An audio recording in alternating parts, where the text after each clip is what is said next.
Hey man, how you doing, Dre? I'm good. How are you, Scott? Good, very excited. I hold in my hands how you can't see it with my background. Yeah, yours gets shaded. Yeah, But I have a book too. the It's Lotus got pages. Dimension. Yes, the revised edition. Dre and I thought it'd be fun to get together, have a chat, and talk about some of the new things that are in the revised edition because it has been completely overhauled. We've heard the feedback, we've play tested it a bunch, and we really feel that we've added a ton of new content that really is going to help players enjoy this game. Dre, what would you add to that?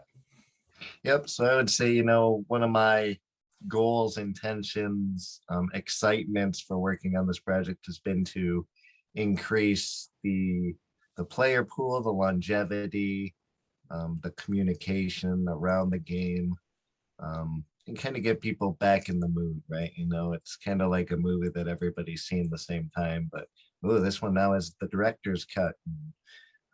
Giving people a new lens to look at and hopefully revisit a game that, I think had a lot of clout and a lot of fanfare when it first came on the market, um, and then kind of has been quiet. And I kind of want to remind people that, yeah, there's still a really cool game out there and games with interesting and unique mechanics that aren't all necessarily D20 or Chaosium's percentiles. So Nice. Yeah, I mean, I guess right off the top, it'd be good to remind people that the subtitle here is the Pacifists role-playing game. So we're all about rewarding nonviolent strategies for problem solving through the game. And so I'm excited for this kind of like re-energizing of this. I really hope we can uh find our market of players. I totally believe they're out there. And I hope they'll keep watching and check out some of these new things that we're going to talk about. right. So I'm going to share my screen, and I've got the book there. So we just kind of want to click through and talk about some of the new things. So we dive right in here, like to the table of contents. And what do you think, Dre? You did a ton of work on this. Like you totally, I didn't give you enough props in the intro. It was all Dre. Like I was there to help guide, but man, you've done it so much work, and it's been such a pleasure working with you. I'm excited to hear you talk about this a little bit. Yeah, it's been fun for me because I got to brush off some skills I haven't really used, in terms of InDesign and kind of my writing creativity that more or less has been buried for the last few years. But to be able to look at the game package that I received, and I was really excited, and I remember homebrewing a bunch of content, and then kind of pull stuff together into basically one large tome and make it comparable to Wizards of the Coast book or Fantasy Flight Games or some other company's product. That's really exciting, right? So to give it a polish and its own aesthetic, this nice black and white, kind of Sumier style on stuff. That's really cool to be a part of and, take it from step A to step B. Because, yeah, that's really interesting to give it that kind of life. Yeah, that coat of sleek paint. Nice. So as we look at that actual table of contents here, like how were you feeling pretty good about this? Like this Yeah. layout Um, and everything? yep. So I think you had done a really great job of keeping things contained within the player's guide and the guru's guide and then the quests. And my kind of goal is to bring all those together into the singular texts. And oh, there's a cat.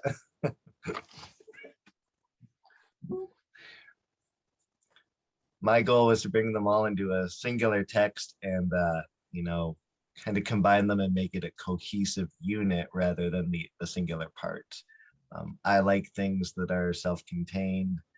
As I get older and my gaming time evaporates, I like things that are streamlined, that I don't need to flip through 8 million things for. That's one of the reasons I really like Lotus Dimension's mechanics, because they're very simple, right?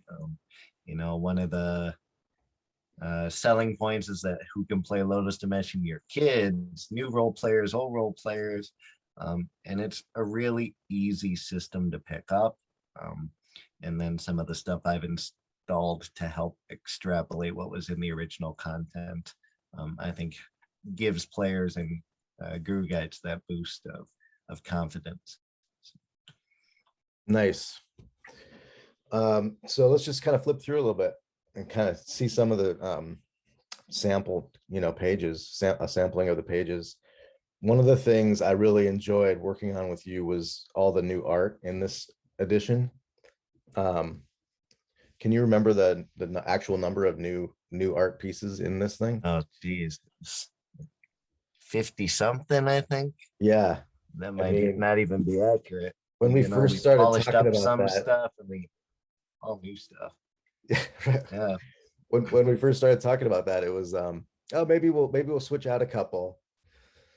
And but it was great. It was totally, I think it's so much so nice that page 11 kind of just clears up a lot of the confusion that might have been there beforehand too, I think, in that intro.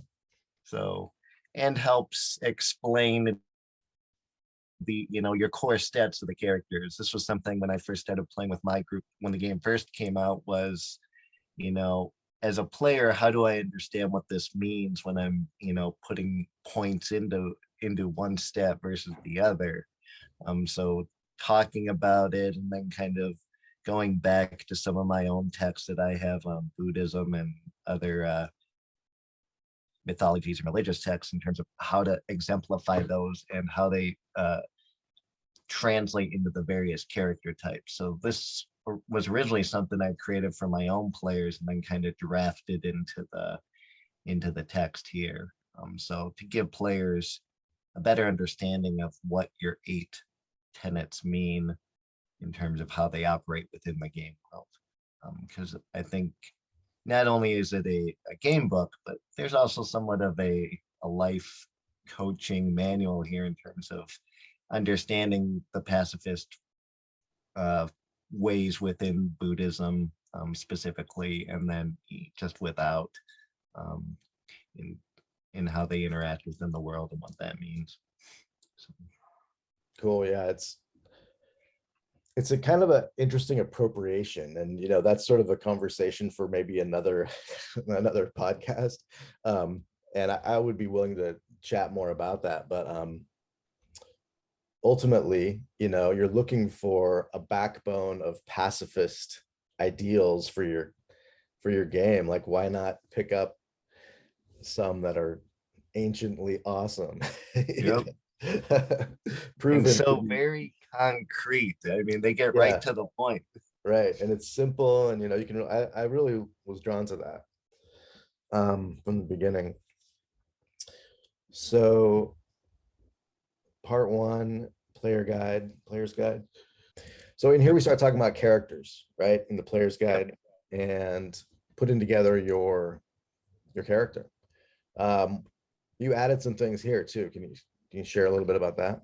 Yep. So, if people who might have seen the original text, a lot of this was very blank and not a lot of description, which is cool. And I like that bare bones approach. But what I wanted to do was give some of the stuff some more definition. The inventory items, like some of the cooler next level items or their transcendent abilities, none of that had any kind of flavor text or description within the original game text. So what I did is expand upon that. When I was first running the game, and this was even before my group had kind of play tested it, I was pulling stuff out, and I had tried to tie some of these into stats and some other game mechanics. So for example, I think the Wanderer has binoculars, and tying that to like a view roll of some type. And then I really pared back on that. Lotus Dimension has a really kind of neat theater of the mind experience. It's kind of you tell me what this does within the realm of reason and let's make it work, right? There's a narrative drive there versus a specific dice mechanic thing. So I tried to then stay true to that as I was taking my own text and then putting that into the game manual to more extrapolate what I think your goal was rather than impress my own views upon the game. So I was hopefully meeting you in the middle versus kind of making my own game with it. So there's a lot more explanation about abilities and just general help for players to, make a choice between one thing or another and then explain what these different abilities do. Yeah. I just so appreciate, whenever I talk with you, I so appreciate how the fact that you reached out to me, like, or even that we connected, I should say, because you clearly just were fully understanding what I was hoping this game could be. And you've just used your background knowledge to take it to such a new, awesome place. I think back to the first couple conversations we had, and like part way into the first one, I was like, this is the dude, this is the guy that I have to be Right. able to work with. This is awesome. He's totally gets it. And so that's been great. Anyway, I won't end every answer with just praising you, but I might actually. Yeah. With these mechanics, some things got kind of clarified with mechanics too, right? Right. I kind of went through and helped just exemplify some of the rolling archetypes and actions. I've added some text like around the karma coin and the karma ripples. Again, nothing new, but I think going that extra step to extrapolate upon the existing text that was there. So hoping to help players understand really kind of what those mechanics mean and give guru guides a better sense of how they can make that work for them, rather than just having the quest text and wondering where to go from there, right? How do I take this information and make my own adventures and my own adversaries and my own encounters, stuff like that. Yeah. One of the things that I like that we added in here too, like in that be creative section, I think that's new, right? But we talked about Yep. that one. We talked about that one after watching those guys play test their game on and post them. How Yep. like we wanted to sort of invite people to really get into the idea of the nonviolent strategies. Like if you're an artist, like what sculptures can you make to be helpful to solve this problem? Like why not get interested in that as an actual kind of like fun game mechanic, rather than be like, what the hell does an artist do? Right. And so again, like I feel like that's been built in here nicely, that more inviting to, inspiring to invite that kind of play. Yep. And I think that's where players maybe need to be challenged, is that creative aspect, because when you play specific games that have specific class and archetypes and abilities, it's really easy to get pigeonholed and not really think creatively. And even in like my D&D game, I'm thinking about different ways to use abilities and how can you expand upon just your basic hack and slash. So even in a game that's combat driven per se, I much rather prefer a character that has something more interesting to him than just an attack roll. Yeah. Cool. So fast forward up to the Guru's Guide. Again, there was a good kind of heavy emphasis on helping to streamline this in a way that's not keeping players railroaded, but at the same time giving Right. the guides the opportunity to play the game the way they would most want to play it, you know? Right. Yep. So, for example, here, page 49, all this information about how to create quests. I have a little blurb there about quest ideas, and then just information about the world in general and how to get your mind thinking more about that, right? Um, One thing I take away from the setting is that first bullet point, you know, the world is advanced, but people are the same. Um, you know, in any sci-fi, it's really human driven with technology aspects. And this has some technology and a lot of magical and spiritual stuff going on, which is neat to play with that. But then the player characters rather have a certain malaise of humanity within the year 2088 that they have to almost break through. And there's something neat there about kind of being the only people who are awake, quote unquote, in this world of sleeping people. Yeah. I hadn't thought of it that way, but in terms of that awake part, but that's true. Like it's kind of this interesting, it's kind of another level of RPG, it seems. It feels like. Yeah, there's almost a meta aspect to it. Right. Right. It's kind of like you're not praying, but you know, you're sort of engaged in this like save the world activity that's it feels like it's you know, one of the things people have talked with me a lot about with the game is that in it, as they've read through it, is that it feels like it's helping you to remember these kinds of things in your life too. Yep. You know, and that was really heavy with me back when I was making it, and it's continued forward actually. So you know, the funny thing is that's not really that much of an intention of the game. It was just kind of like I was saying earlier, it was kind of built on this as a great way to think about pacifism, but with substance, like, you know, with sort of like you're engaged in this effort. Anyway, I'm kind of just thinking out, kind of rambling a little bit, but Karma and inventory, there's a new thing there. Yep. So the river of karma was kind of the system I made. We had talked about keeping track of inventory. The players get items, they get these next level items. Essentially, you're only able to pick up stuff along the way, or if you want to, you know, find stuff to help overcome challenges. We didn't want to make it a system that was bogged down by keeping track of inventory and the money, because I think that's kind of counterintuitive to kind of the Buddhist ideals, although money, quote unquote, or currency is somewhat of a necessity. So what I did was make this system, which was a very abstract use of the karma function within the game, and then how players can acquire items by rolling against that. So rather than having to keep track of a bunch of minutiae of gold pieces or treasure, kind of well, I'm looking for this, and your karma reflects that, you know, you put something into the world and you're getting something back. You've done good for somebody and they gift you what you're looking for, or you just happen to luckily find a shop that's open and sells what you need.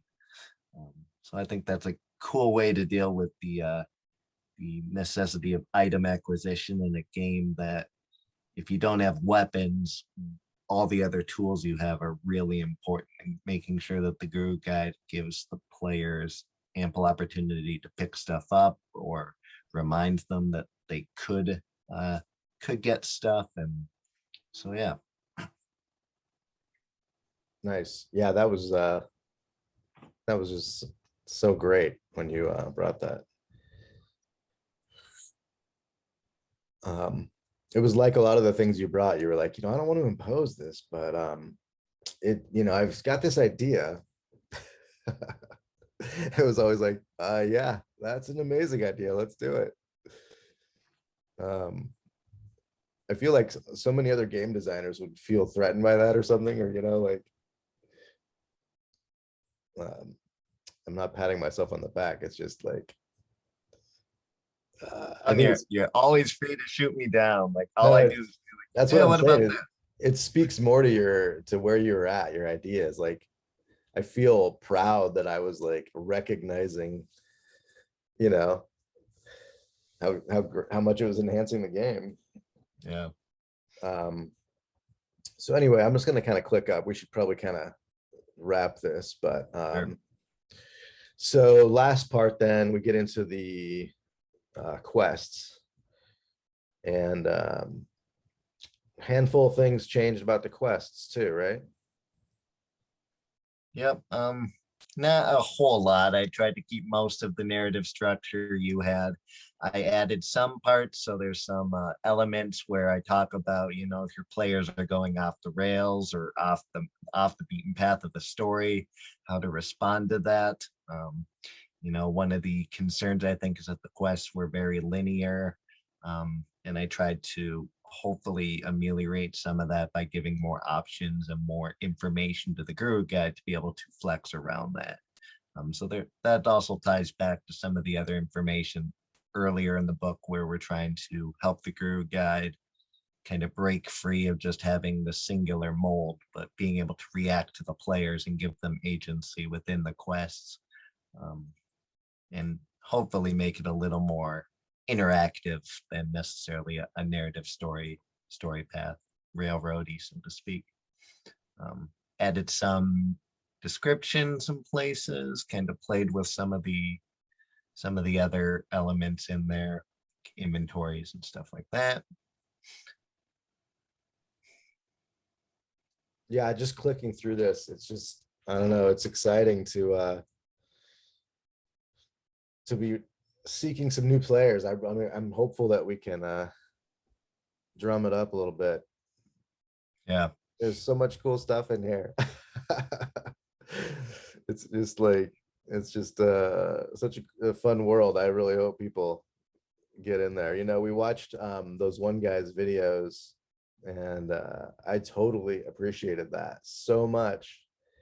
But like, they just weren't into it. And Right. like they played through all the quests and posted an hour video for each one, you know, and they didn't really enjoy it. But to me, what that did was it showed there wasn't enough in the documents to help people to learn how to really understand how to enjoy it. And I think that's what you've brought. I think that response has just been amazing. Yeah. And that's really what I wanted, right? Because I know some people aren't going to respond to the aesthetic. They're not going to respond to kind of the goal of the game, but helping them see it from different angles and giving them more information. Um, I hope that will either bring in new players who maybe had no idea the game existed, or people who maybe gave the game a shot to come back and re-examine it now with fresh eyes, fresh data. I think as the world has become more turbulent in the last 5 years since the game originally released, there's maybe a call for stuff that has mechanics. Looking at this is how can you de-stress, and how can you maybe not go to the RPG table to just kill orcs, but do something different and feel a little better. Really like that I can walk away from this game sometimes and think, the way my players handled this was really interesting, because sometimes we sit down and we're like, well, hold on, let's think about this a moment. And that's kind of fun. It creates a really interesting conversation at the table, even within the game and post game, about how things interact and how we react to situations. So that's kind of fun and cool to see. Yeah. Yeah, I really hope we can see some more people post videos, because I would love to watch that, and then just inspire some more games, and then kind of talk with people. So far, that's been that's the best thing about making the game, right? Is like Yep. finding people who are also into it. So yeah, the appendix then. Hey, more stuff. Yeah, added some things. Yeah. Bonus. Yep. So I took all my stuff earlier about how to look at challenges and encounters. One of the first things I sent you was this little draft of creatures or encounters that I had made, and because I was already like, oh, what about this world and this world, and I want more stuff on the realms. So I was already playing with some of these different encounter types, and that's going to be my next goal, is really fleshing out kind of the monster manual for this book or this setting, quote unquote monster manual, as well as more quests for group guides and stuff to help the gaming experience. So, but yeah, this is always fun, is how to take stuff beyond what was originally posted, go beyond the goblins and the orcs from D&D and make some really cool stuff. Nice. That's a good segue into, like, there's going to be some presence through Drive-Through RPG, and you'll be able to post content there separate from this, right? Yeah. That's going to be so sweet. People will be able to see that. And then is it true other people can post then too? Yes, they could make content. It kind of depends. I'm not all familiar with all the gaming licenses, stuff like that. There might be some control factor from you or 39 Forks, but I think getting more interactivity there too, right? They can post comments on stuff. So there's some interactivity there for us that maybe doesn't exist right now. Right. No, I'm very excited for that to get rolling here shortly. And then also just kind of starting to reach out again to peeps, find some peeps. In the back after that stuff, there's then these kind of sample character sheets and lots of new ones there that you added in. Yeah, basically one of each character. I think there were 2 in the original game. Right. But then basically made one of each. And some of those came from characters that my players had made, or characters that I was making when I didn't have players for the game yet, and I was just kind of lost and forlorn. And, oh, this is a cool concept. I like how my original ones have handwritten print. Like, I thought it was important that they look, like organic. Yeah, and just more sort of approachable for anyone to do.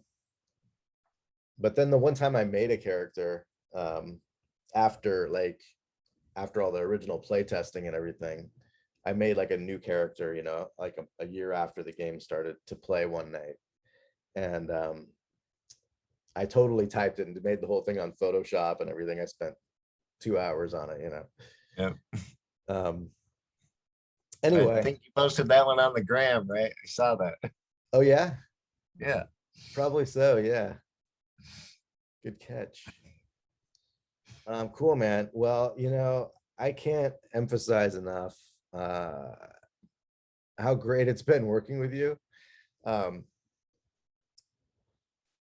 think I'll just stop sharing, actually. So thank you so much, man, for all your work. No problem. It's just been really great from, like I said, from the very beginning. And